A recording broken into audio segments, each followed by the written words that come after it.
Muy buenos días, les saluda Lumni Macías. Yo voy a estar impartiendo la clase de lenguaje para tercero de bachillerato unificado. Vamos a compartir el día de hoy la pantalla para que ustedes puedan ver los textos que vamos a utilizar durante esta materia. Entonces, ustedes deben ir a la siguiente página, recursos2.educacion.gov.es. Les vuelvo a repetir para que ustedes puedan ingresar y puedan descargar el recurso digital. Recursos2.educacion.gov.es. Ustedes le dan clic y van hacia la parte inferior donde dice textos escolares digitales. Ustedes se les va a abrir otra pestaña. En la parte inferior están divididos los textos para básico y para textos educativos de bachillerato. Como ustedes pueden ver, van al apartado que dice tercero, BGU, y van hasta el que dice 3 BGU, lenguaje, matemática, emprendimiento. Ustedes le dan clic y van a poder descargar.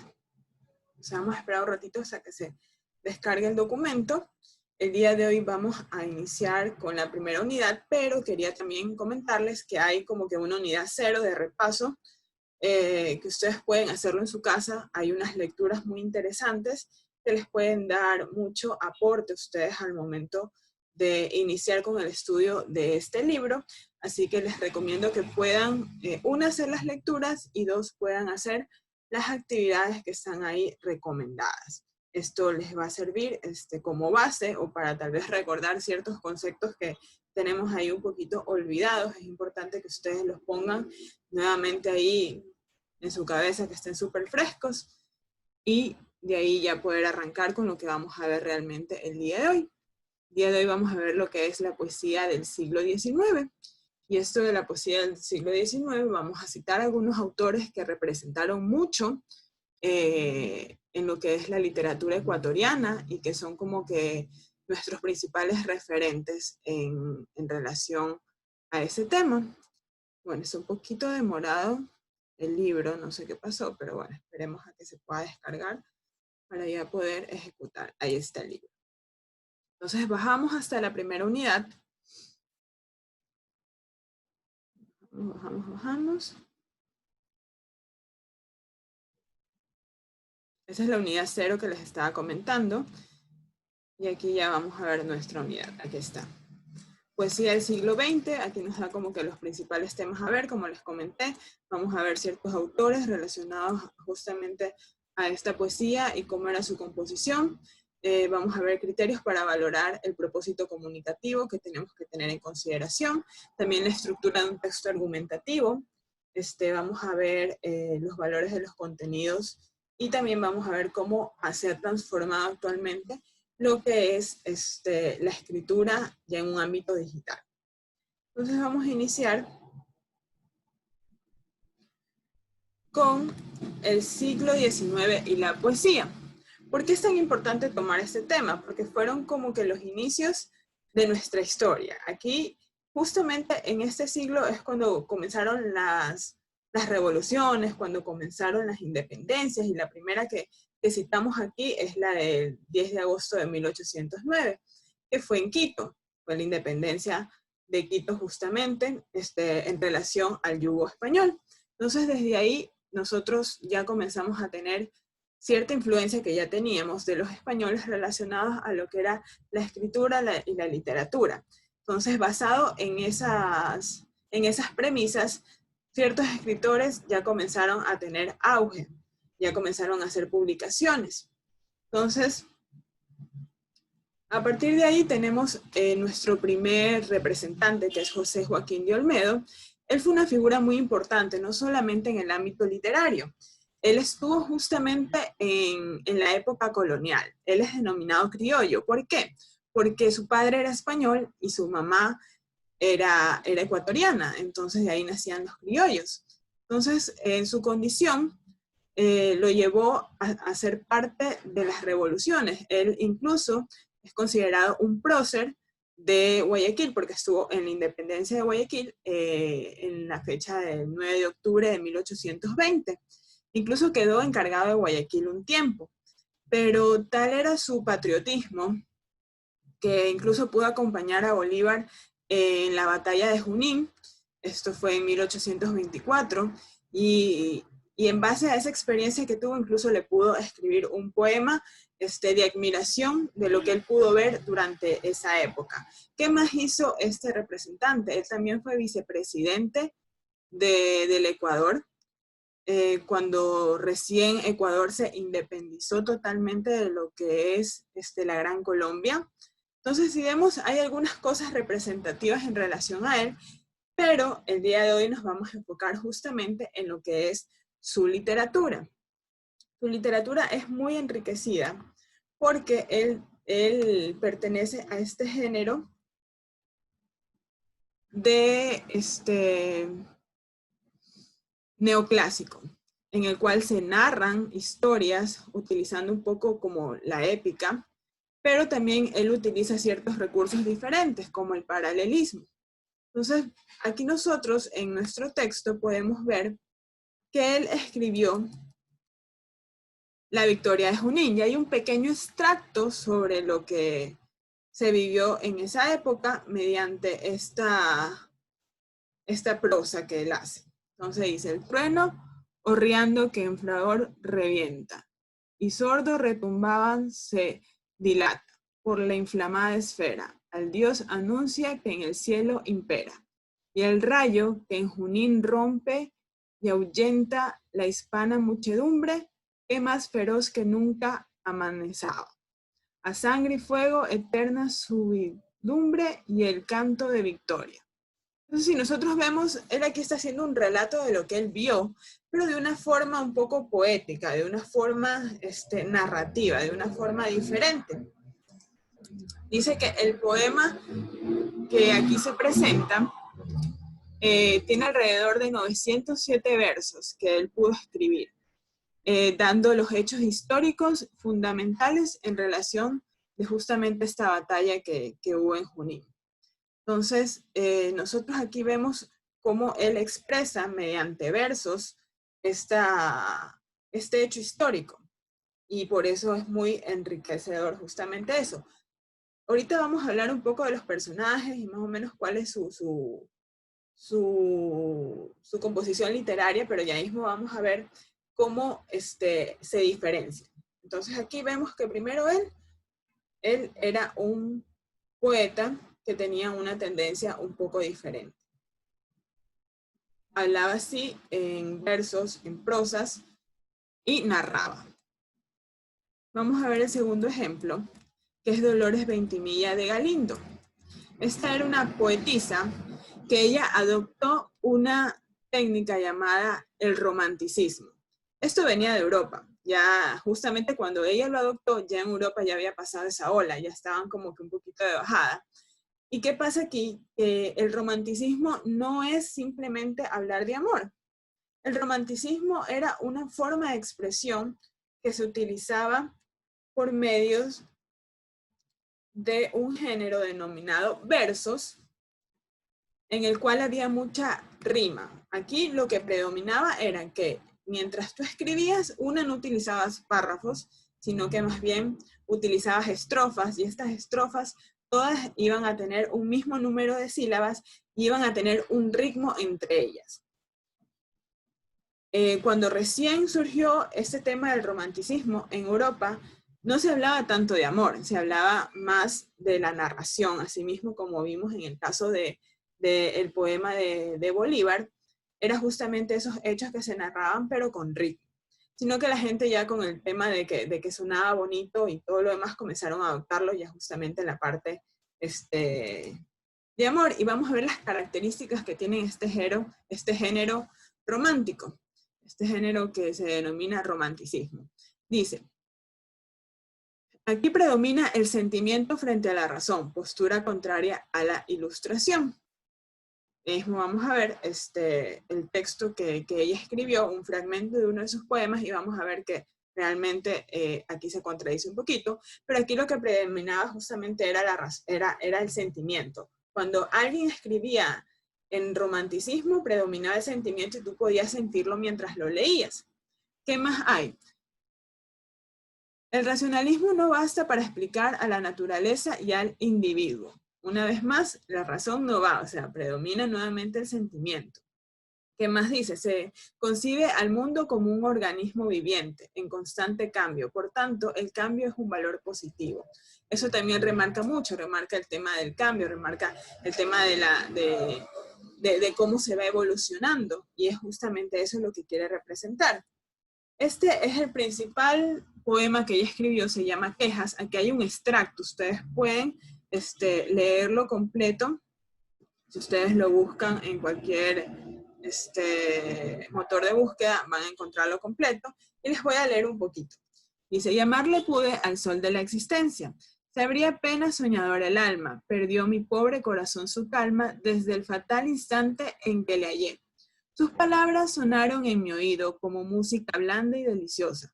Subió a mi rostro el tinte de la rosa, como la hoja en el árbol vacilé. No es mío ya su amor, que a otra prefiere. Sus caricias con frías como el hielo. Es mentira su fe, finge desvelo, mas no me engañará con su ficción. Y amarle pude, delirante loca, no mi altivez, no sufre su maltrato.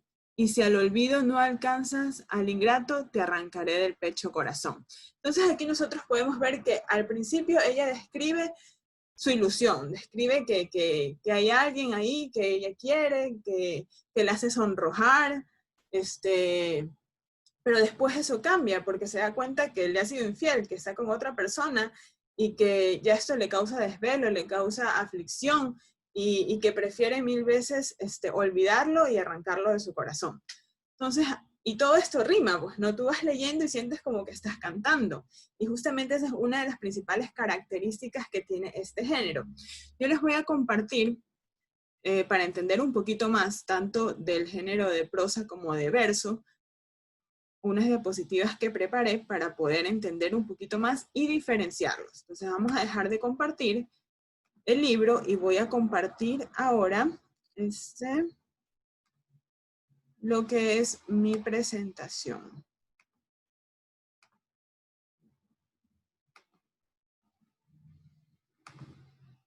Aquí está, ustedes, bueno, formas de expresión literaria. Aquí tenemos las dos formas de expresión literaria que hemos podido ver en estos dos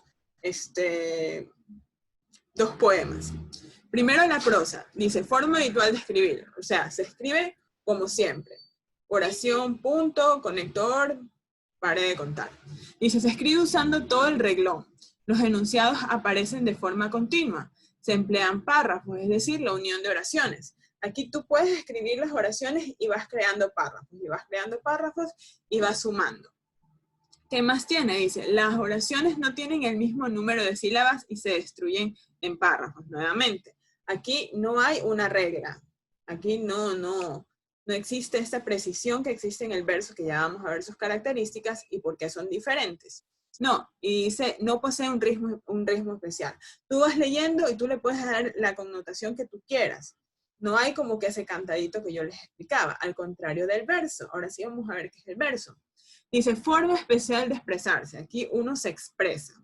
¿Qué más dice? Se escriben versos que ocupan una línea cada uno. No sé si ustedes se dieron cuenta al momento de que leíamos que solamente hay una línea, punto, línea, punto, línea, punto. A eso se refiere. ¿Qué más? Los versos se distribuyen en estrofas, que son la unión de versos. Hay como que los reglones van formando 1, 2, 3, 4, 5. Eso es una estrofa. ¿Qué más dice? Posee efecto rítmico que se consigue por la repetición diversa de versos. Entonces aquí, como hay la unión de tantos versos que tienen sonidos similares, crea un ritmo. Entonces podemos hacer la comparación de los dos.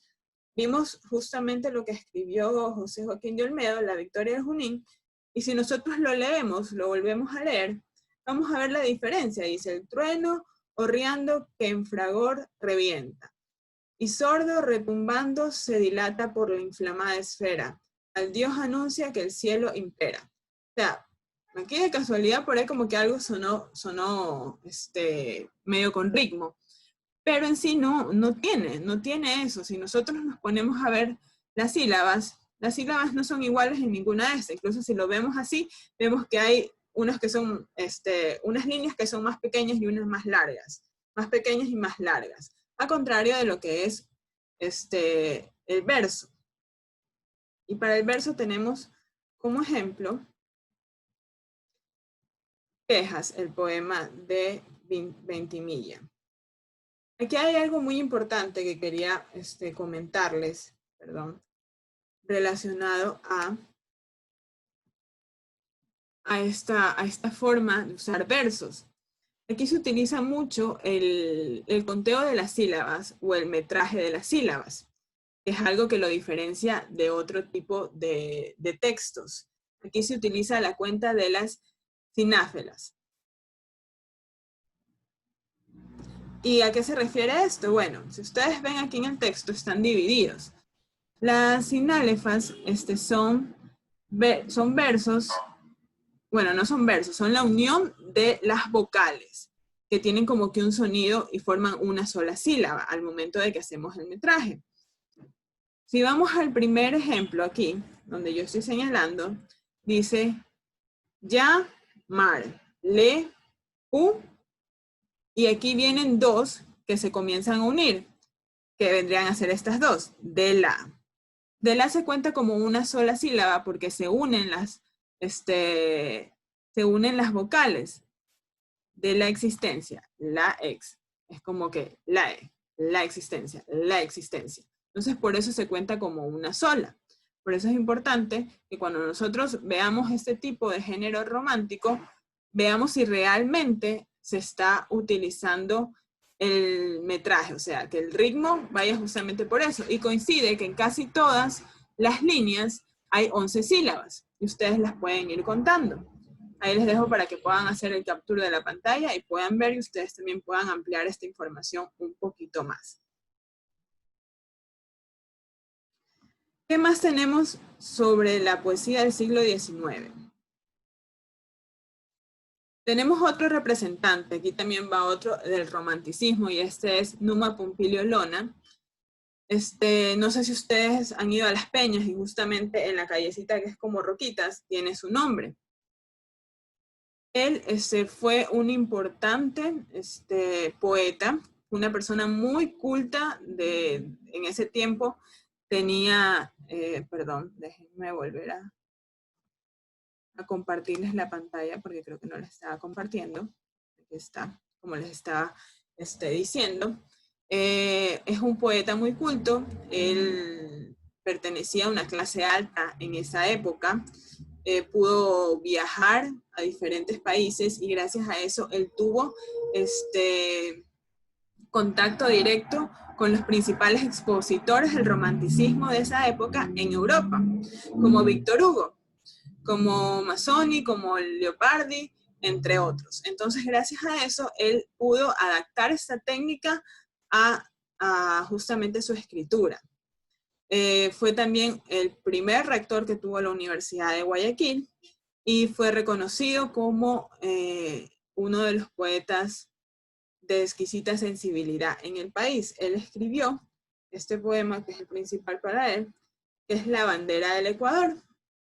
Ustedes pueden leer en su casa, no vamos a entrar mucho en detalle, pero aquí guarda justamente el metraje que yo les hablaba del anterior poema de Ventimiglia, que tiene alrededor de 11 sílabas. Aquí podemos ver, por decir, de orgullosa, espléndida, aquí se contaría como una sola, y tiene ritmo. Flota orgullosa, espléndida y galana, y ondula entre las ráfagas ligeras. Oh de mi patria tricolor bandera, iris listado de oro, azul y grana. Entonces aquí se dan cuenta, incluso hay otra característica muy importante. Todas las palabras aquí terminan en A, lo cual le da ritmo al momento de que terminan. Entonces es importante que ustedes tomen en consideración esos pequeños puntos al momento de que identifiquen poemas que son del romanticismo. Y finalmente tenemos el último expositor, que es Julio Zaldumbide. Él fue un poeta quiteño muy reconocido también. Su padre tenía un periódico denominado El Quiteño y él era como que la parte opositora de la presidencia de Juan José Flores, y la historia cuenta que, bueno, él y las personas que conformaban este periódico fueron asesinadas justamente por esta posición, lo cual hizo que Julio, bueno, creciera sin papá, pero que siempre tuviera presente ese recuerdo, y como era una persona también culta, él incluso heredó toda la hacienda que tenía su padre, también tenía muchas influencias. Incluso él en esa época se juntaba mucho con Juan Montalvo y con Juan León Mera, y llegó a tener un cargo de ministro de Educación. También estuvo como candidato a la presidencia de la República. Esos fueron como que los principales datos. Y también tiene aquí su obra principal, también del romanticismo. Él también se caracterizó por seguir la línea del romanticismo y escribió el poema A mi corazón. No vamos a entrar mucho en detalle en leer el poema, también se los dejo a ustedes para que puedan leerlo. Si ustedes ven aquí, guardan las mismas características. Les leo solo el primer párrafo. Corazón, corazón, ¿por qué suspiras? ¿Por qué los muros de tu cárcel bates? Es imposible, corazón. Deliras, infeliz corazón, en vano lates. Y si nos damos cuenta, aquí todos terminan en as y en es, solo en la primera estrofa. Entonces ahí ya podemos ver esa característica muy relacionada a lo que es el romanticismo, a diferencia de lo que es la prosa, que fue el primero que vimos. Pero no debemos desmerecer el trabajo de Joaquín de Olmedo, porque fue el que les dio la pauta a todos para que comiencen a ampliar su espectros en relación a lo que es la poesía. Entonces aquí vimos 4 expositores principales que son la base fundamental de lo que es la historia en relación a la literatura ecuatoriana. Ustedes tienen actividades en cada una, al finalizar de cada una de los autores que hemos visto, para que ustedes puedan enriquecerse un poco más. Pueden buscar más versos, pueden hacer ejercicios de cómo hacer el metraje, ahí incluso hay, y así poder avanzar un poquito más con ese tema. ¿Qué más vamos a ver el día de hoy? Vamos a ver criterios para valorar el propósito comunicativo. Siempre que alguien escribe algo y nosotros como lectores comenzamos obviamente a leer, debemos siempre preguntarnos qué es lo que el autor quiere informar, o tal vez el autor nos quiere persuadir a creer en algo, a convencernos de alguna cosa, o tal vez nos quiere enseñar algo. Cuando tú comienzas a leer un texto, tú siempre tienes que comenzar a identificar eso, identificar qué es lo que quiere el autor expresar. Y para eso, tenemos que hay la forma de informar, la forma de enseñar y la forma de convencer. Son las 3 cosas que un autor siempre va a querer inducirte a hacer. Y para eso nosotros tenemos que conocer hechos, que son los acontecimientos que pueden suceder. Si tú ves que en una redacción hay un hecho, entonces tú ya de una comienzas a asociar, ok, si es un hecho, esta persona me quiere informar. Si yo veo que en el texto que estoy leyendo, él comienza a decir yo creo, yo opino o considero que, ya es un tema de juicio de valor. Entonces él te está dando su opinión, tal vez para querer convencerte o para exponer simplemente su idea, pero ya por ahí te queda esa duda en la cabeza. También hay inferencias. Son deducciones que se extraen de una cosa a partir de otra. Tal vez no estés leyendo todo el texto completo y tú ya en tu cabeza estás creando una historia o estás pensando qué pudo haber sido. Tal vez escuchaste la mitad de la historia y ya en tu cabeza le diste un final que tal vez pueda coincidir con la historia, pero que tal vez no coincida. Eso ya es una inferencia. En base a poca información, tú das tu propio veredicto. Y aquí nos dan ejemplos justamente de eso. Aquí nos dan un ejemplo de hechos. Aquí están reportando que en una escuela, en San Borondón, en el kilómetro 13.5, hubo un show navideño en el cual estuvieron ciertas autoridades. Aquí, esto es un hecho. Como es un hecho, te está informando. ¿Quién te puede estar informando de un hecho? Por lo general, esto se atribuye mucho a los periodistas. Los periodistas son las personas que tienen que transmitir, tienen que demostrar hechos para poder hacer una publicación y que son mucho más objetivos. Su afán es simplemente informarte de algo, nada más. Entonces ahí tenemos el primero, que es un hecho. Opinión. En este texto, ustedes lo pueden leer en su casa, yo siempre les estoy dando como que el resumen para poder avanzar. Recuerden que estas clases son virtuales y el tiempo amerita mucho. Aquí nos están dando una opinión relacionada a las marcas de Marvel y DC. Y cómo hay una influencia de marketing entre la una y la otra y que a veces no nos dejan disfrutar tanto de la película, mientras que ya está terminando la de Superman, ya están creando la de Batman. Y entonces aquí él da su opinión de que no le parece que sea así, sino que deberían ser un poco más pausados y todo lo demás. En esto de aquí él está dando su opinión. Él nos está dando a conocer qué es lo que él opina en relación a esta problemática que hay en Hollywood y esta pelea entre las dos empresas. ¿Qué más tenemos? La inferencia. En este texto a nosotros nos relatan sobre una persona que vio que había una colección de libros muy importante y esta colección de libros se preguntaba que por qué tal vez lo había vendido si era tan importante y él infiere, él supone en base a eso de que tal vez lo vendió porque la persona tenía una crisis económica, pero luego se topa con los dueños del libro y se da cuenta que no era eso. Él infirió simplemente en base a lo que pudo observar, a lo que pudo leer. Entonces aquí ya vemos cuál es el significado de la inferencia. Entonces cuando nosotros leamos cualquier tipo de textos, tenemos que tener bien en claro cuál es el criterio que el criterio de la persona que ha escrito para que nosotros podamos leer. Si es un criterio para informar, si es un criterio para enseñar, si es un criterio de opinión o la inferencia que nosotros podemos llegar a hacer. Y para eso tenemos que ver si hay un hecho, si hay una opinión o si hay realmente la inferencia, que son los tres ejes que ya hemos visto el día de hoy. ¿Qué más podemos ver el día de hoy? Vamos a ver la estructura argumentativa en los temas socioculturales. Hay temas muy delicados dentro de nuestra sociedad que involucran a todos, no importa qué condición económica a nosotros nos afecta de diferentes formas. Por ejemplo, la pobreza, la delincuencia, el maltrato infantil, el femicidio, temas de drogadicción, que son temas delicados que puede abarcar a cualquier estrato social. Y al momento de que una persona escribe en relación a estos temas, siempre surgen polémicas. ¿Por qué?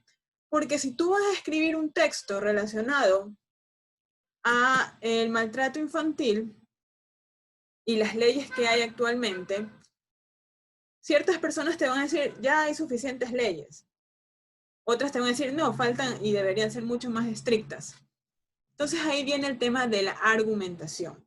Cuando nosotros escribimos un texto argumentativo, nosotros debemos tomar una posición, sea a favor o sea en contra. Pero esta posición debe venir sujeta de argumentos que lo validen, de argumentos que sustenten que realmente tu posición es la verdadera.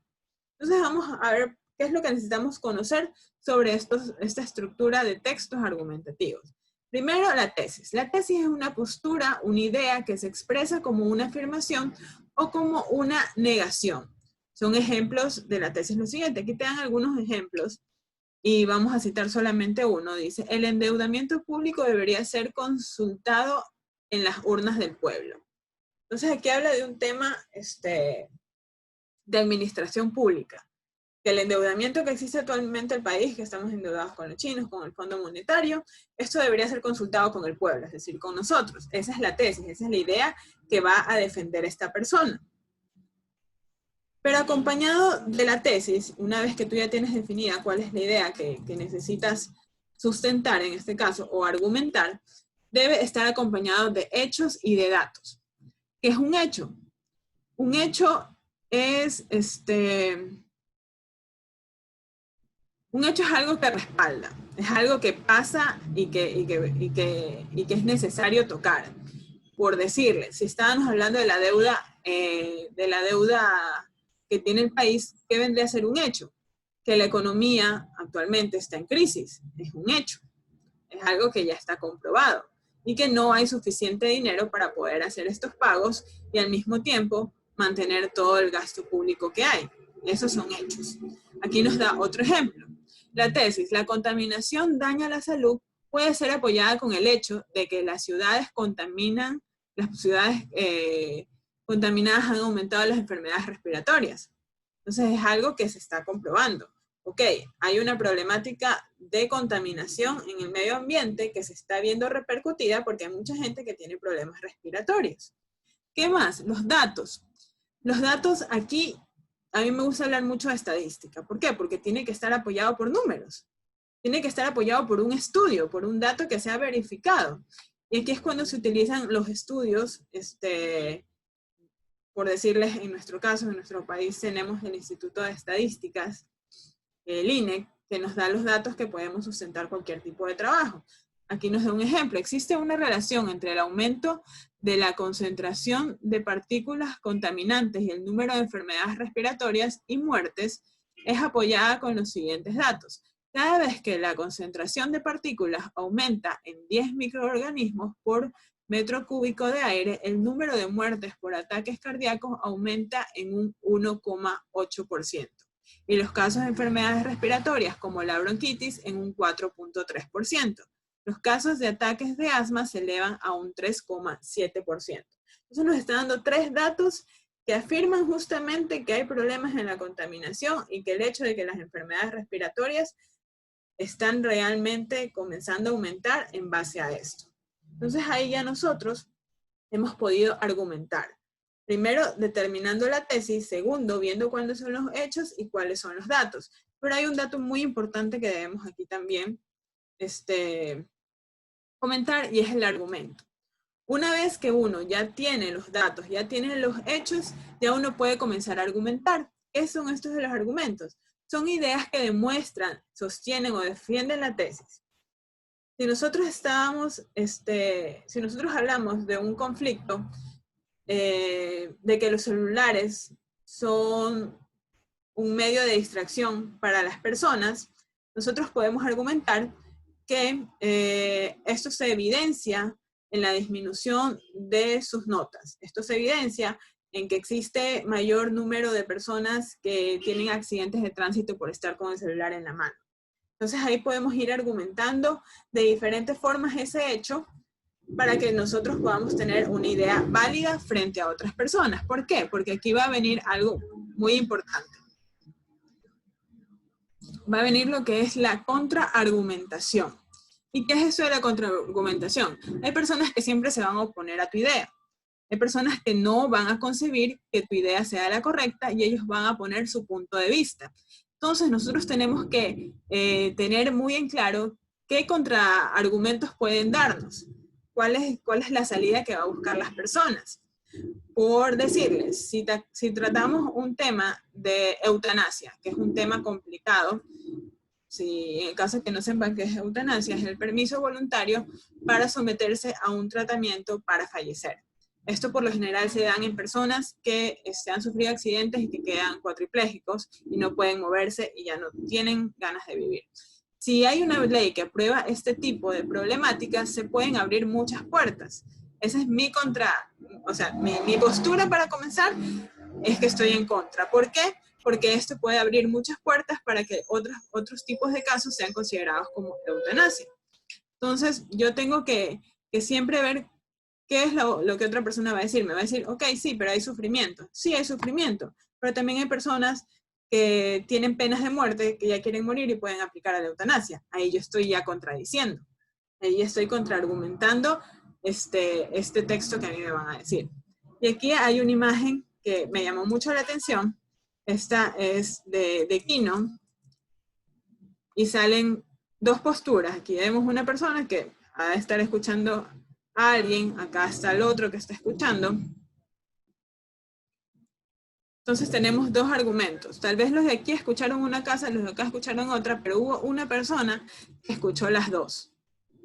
Y está todo revuelto en su cabeza. O sea, no sabe por qué, porque las dos dijeron temas muy buenos y dieron argumentos buenos y hay contraargumentos buenísimos y uno se llega a confundir en su cabeza.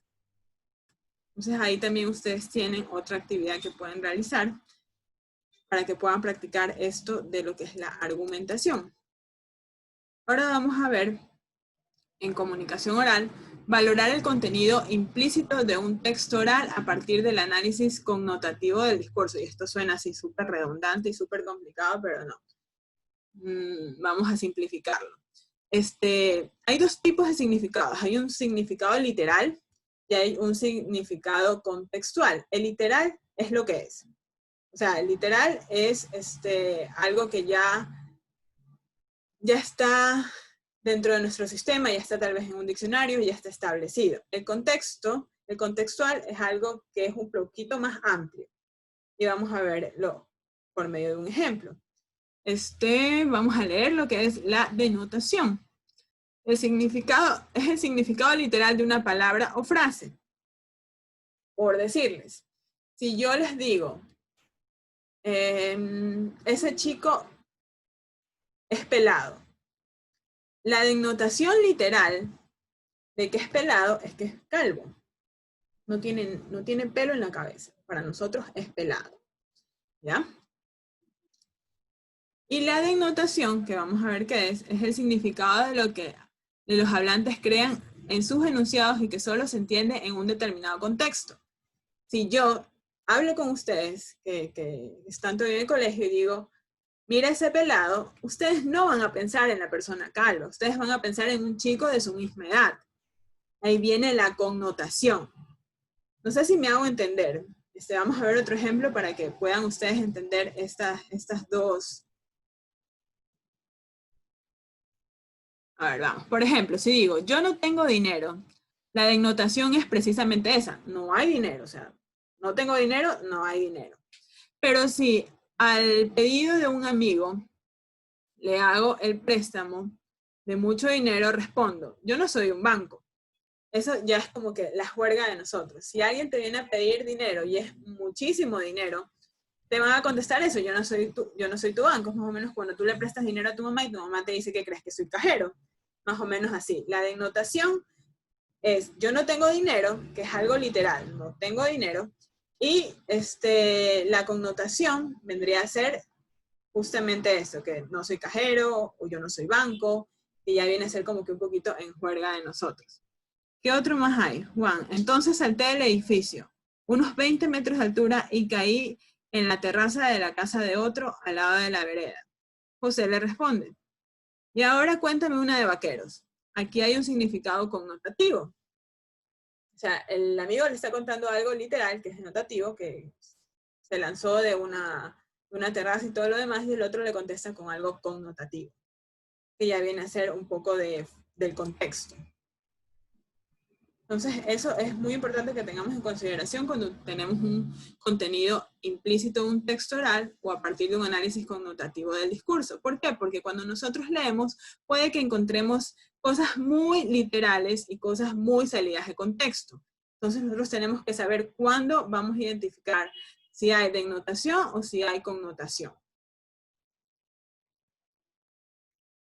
Y esto es importante para justamente esto, el discurso. ¿Qué es el discurso? El discurso es una forma en la cual nosotros nos expresamos. Nosotros tomamos diferentes partes de nuestra cultura, partes de lo que tenemos día a día para formar nuestro criterio, temas morales, temas habituales, temas culturales, temas de nuestro lenguaje, gestos incluso para nosotros poder tener un discurso. Y un discurso puede ser un discurso oral, como puede ser un discurso escrito, puede ser un discurso muy largo que se convierta en un libro, como puede ser un discurso muy puntual para agasajar a la quinceañera. O sea, va de un extremo a otro. Pero un discurso siempre va a incluir una ideología, va a incluir la cultura, va a incluir el contexto. Un discurso puede ser un texto breve, como ya les dijo, puede ser algo muy amplio. Y para eso nosotros siempre tenemos que tener en consideración el público al cual nos vamos a dirigir, qué tipo de palabra vamos a utilizar, qué tipo incluso de entonación vamos a hacer, porque no es lo mismo hacer un discurso para todo un pueblo cuando estoy de candidato de presidente que un discurso cuando me estoy graduando. Son cosas diferentes. Nosotros por eso tenemos que tener en consideración cuál es nuestro público objetivo.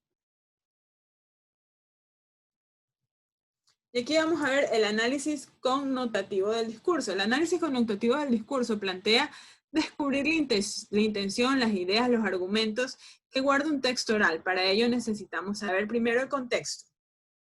Entonces, como ya vimos qué es lo connotativo, que puede ser el contexto, vamos a ver justamente eso, que es el contexto. Todo texto oral parte de un tiempo y un lugar específico que es preciso determinar. A esto lo solemos llamar locus de enunciación. Además, el contexto implica la psicología de quienes hablan, su edad, su personalidad, su experiencia, el vocabulario e incluso el estatus social, lo que antes les comentaba. Cuando uno va a realizar un discurso, tiene que tener en consideración este contexto. ¿A quién voy a dirigirme? ¿Cuántos años tienen las personas a las cuales me voy a dirigir? ¿Son cercanas a mí o no son cercanas a mí? ¿Qué tipo de lenguaje utilizan?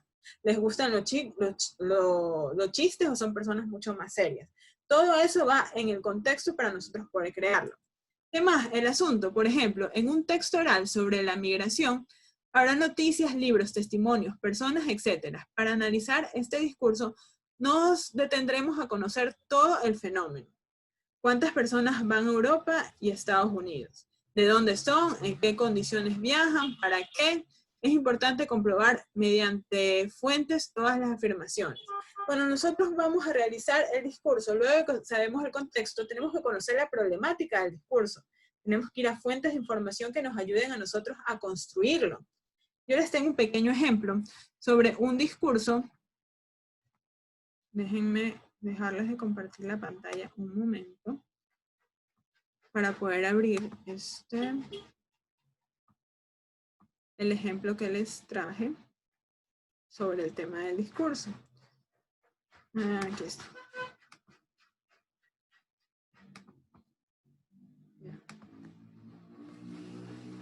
Discurso pronunciado por José Mujica, presidente de Uruguay entre el 2010 y el 2015 ante la Organización de las Naciones Unidas. Este discurso ustedes lo pueden encontrar en YouTube, yo se los recomiendo que lo pongan para que, es largo, aquí solamente hay un extracto, pero vamos a ver cuál es la intención mediante esto, ¿no? Amigos todos, soy del sur, vengo del sur, esquina del Atlántico y el Plata. Mi país es una penilladura suave, templada, pecuaria. Su historia de puertos, cueros, tasajos, lanas y carne. Tuvo décadas púrpuras de lanzas y caballos hasta que por fin, al arrancar el siglo XX, se puso a hacer vanguardias en lo social, en el estadio, en la enseñanza. Diría la socialdemocracia se inventó en Uruguay. Durante casi 50 años el mundo nos vio como una especie de Suiza.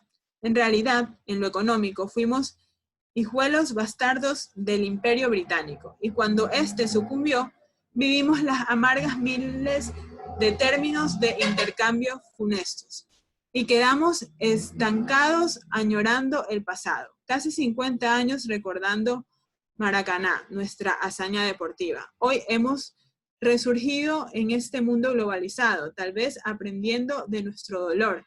Mi historia personal, la de un muchacho, porque alguna vez fui muchacho, que como otros quiso cambiar su época y su mundo tras un sueño, el de una sociedad libertaria y sin clases. Mi error, en parte, son hijos de mi tiempo, obviamente, los asumo, pero hay veces que me grito con nostalgia. ¿Quién tuviera la fuerza de cuando éramos capaces de abrevar tanta utopía? Sin embargo, no miro hacia atrás porque el hoy real nació en las cenizas fértiles de ayer. Por el contrario, no vivo para colaborar, para cobrar cuentas o reverbar recuerdos. Me angustia, ¿y de qué manera? El porvenir que no veré y por el que me comprometo. Si es posible un mundo con una humanidad mejor, pero tal vez hoy la primera tarea sea salvar la vida. Aquí hay un contexto relacionado a las Naciones Unidas. Entonces, si yo voy a las Naciones Unidas, en este caso, Mujica da su contexto en relación a su país. Va desde el principio, pasa por el tema británico, va a su comparación con Suiza y sigue así con su compromiso. Pero él identificó su contexto, él iba ante más países y por lo tanto sus palabras son un poco más técnicas para poder llegar, un poco más sentimentales también para crear algún efecto dramático. Entonces, este es un buen ejemplo. Yo les recomiendo que puedan ver el video completo. Vamos a regresar a nuestra clase. Déjenme ver dónde está. Aquí está. Entonces ahí pudimos ver un tema relacionado a eso. Ahora, ideología. ¿Qué es esto de la ideología? No sé si ustedes han escuchado ahora mucho que se habla de ideología de género, de ideologías políticas, de ideologías relacionadas a cualquier tema. La ideología es una creencia. Es un conjunto de ideas que consolida a un grupo. Cuando uno tiene una ideología, tiene una cercanía en relación a algo. Se basa y se comienzan a juntar gentes que tienen esa misma creencia, por eso se crea una ideología. Por eso se crea, por lo general esto pasa en temas políticos. Las ideologías comunistas, todos piensan en el comunismo, todos piensan en el socialismo, o en el tema de derechos, o sea, hay ideología. Y es importante que nosotros tengamos en cuenta esto, principalmente cuando vemos cosas relacionadas a la política. Aquí dan un ejemplo. Dice, hace poco un joven norteamericano salió a las calles a hacer un pequeño test. Él pidió opinión a las personas sobre unas frases supuestamente dichas por Donald Trump a lo largo de su campaña electoral a la presidencia de los Estados Unidos. Estas son: todos los que ven y pintan el cielo verde y los campos azules deben ser esterilizados. ¿Qué suerte tienen los gobiernos que administran a gente que no piensa? El humanismo es una expresión de estupidez y cobardía. Las dificultades económicas crecerán. El aumento de la inmigración será visto como una carga. ¿Quién puede decir que no estoy bajo la protección especial de Dios? No entiendo por qué el hombre no puede ser tan cruel como la naturaleza. Los grandes mentirosos también son también grandes magos. La gente trataba de justificar las afirmaciones de Donald Trump. Al final, el joven les decía que en realidad estas frases eran tomadas del discurso de Adolfo Hitler. Hay una ideología que es un poco confusa, o sea, estas frases fueron tomadas por otro autor, no eran justamente de Donald Trump, pero la gente a veces trata de justificar, en este caso, las personas que están a favor de la ideología de Donald Trump van a decir, sí, está bien lo que él dijo. Pero por decirte, si yo le pregunto a un inmigrante en relación a lo que dijo, de que es una carga para el Estado, obviamente va a estar en contra. Entonces de ahí parten las ideologías. De qué es lo que tú piensas, a qué estás a favor, a qué estás en contra, a qué tengo más allegada, en qué es lo que estoy creyendo. De ahí nace justamente la ideología. Bueno, aquí tienen zona, esto lo pueden hacer en sus casas. Aquí hay un portal en el cual pueden ver diferentes tipos de poesías. También hay un blog en el que habla de diferentes temáticas, que también sería muy bueno que lo puedan ustedes ver y ver qué asuntos se están tratando actualmente. Y vamos a ver la transformación de la cultura escrita en la era digital, los periódicos digitales. Ese tema me gusta mucho, ustedes hagan la lectura en su casa, pero yo se los voy a resumir. No sé qué tanto ustedes lean, y si son de noticias o no, pero en la actualidad la transformación digital ha cambiado por completo lo que son los periódicos. Yo hace mucho tiempo ya dejé de comprar periódicos. O sea, en mi casa ya no existen los periódicos, y si quiero saber una noticia, primero voy a Twitter, luego voy a Facebook, luego voy a Instagram y busco El Universo, busco El Comercio, busco El Expreso, busco el New York Times, busco la BBC, busco diferentes fuentes de información, pero todas digitales. Y esto ha hecho también que incluso estas empresas dedicadas al periodismo volquen nuevas estructuras dentro de este sistema que es digital. Yo el otro día me acuerdo que quería ver un artículo, estaba leyendo, que me vi el encabezado, un fragmento, y quise verlo, y me dice, tienes que suscribirte. Y yo me quedé. Yo no tenía idea que hay ciertos periódicos que están comenzando a ganar dinero justamente por la suscripción de lectores.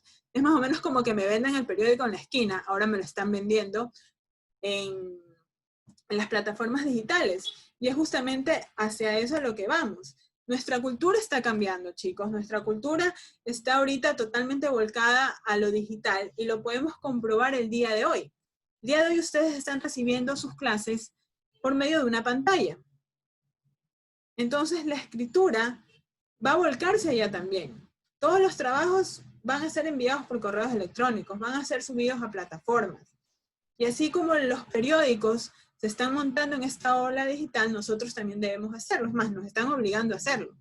Entonces yo los invito a que ustedes puedan ver cualquiera de los periódicos actuales y que puedan verificar cómo ha cambiado, cómo ahora se están dando las noticias, cómo ahora son los encabezados, cómo ahora es la distribución de la información. Yo me acuerdo, por lo general yo compraba El Universo y en El Universo me venía El Universo, el que dice El Universo, me venía la sección de Guayaquil, me venía la sección para los niños, me venía la sección de los clasificados, y ya eso ya no existe.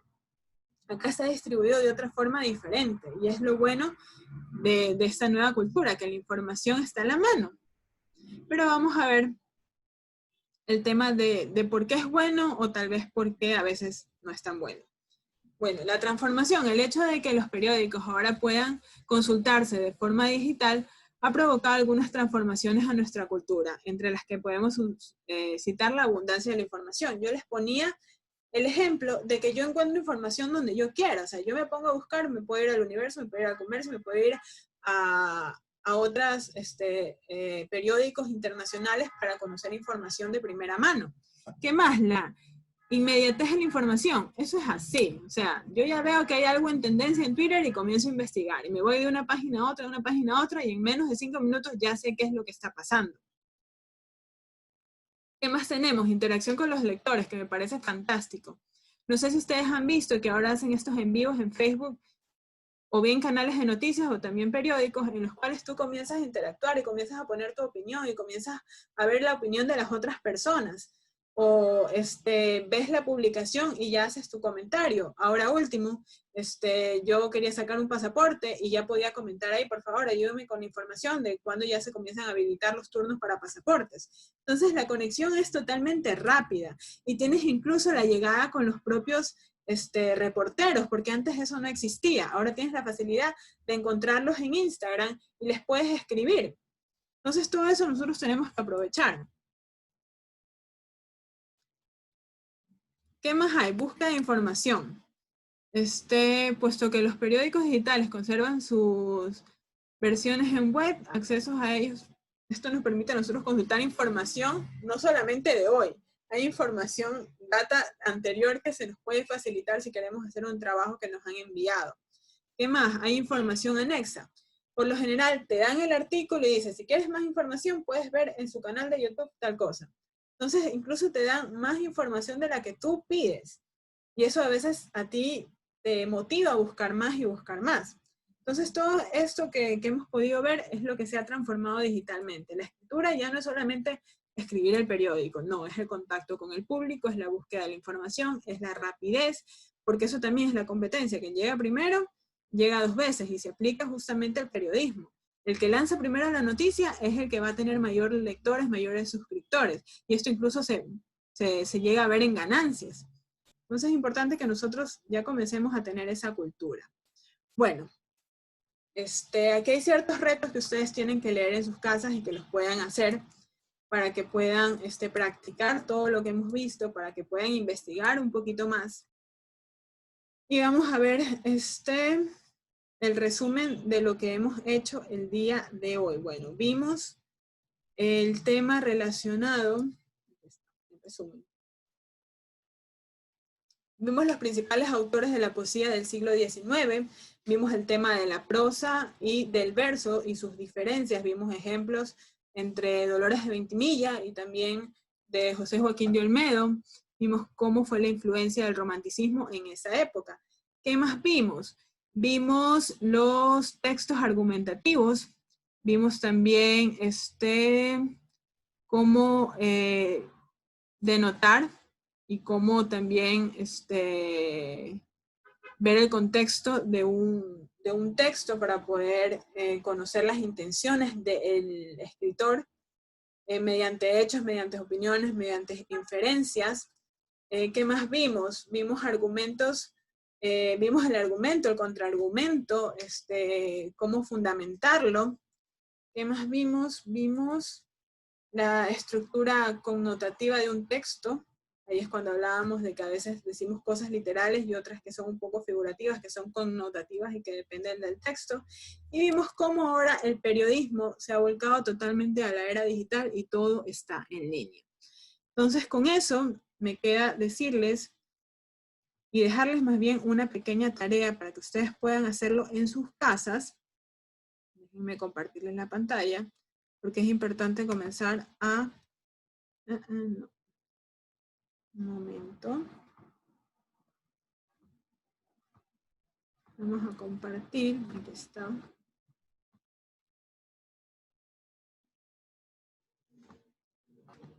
Ya, esta es la tarea. Ustedes van a redactar un argumento, un ensayo argumentativo sobre algún tema sociocultural. Hace un momento yo les mencionaba cuáles eran esos temas que podrían ser socioculturales.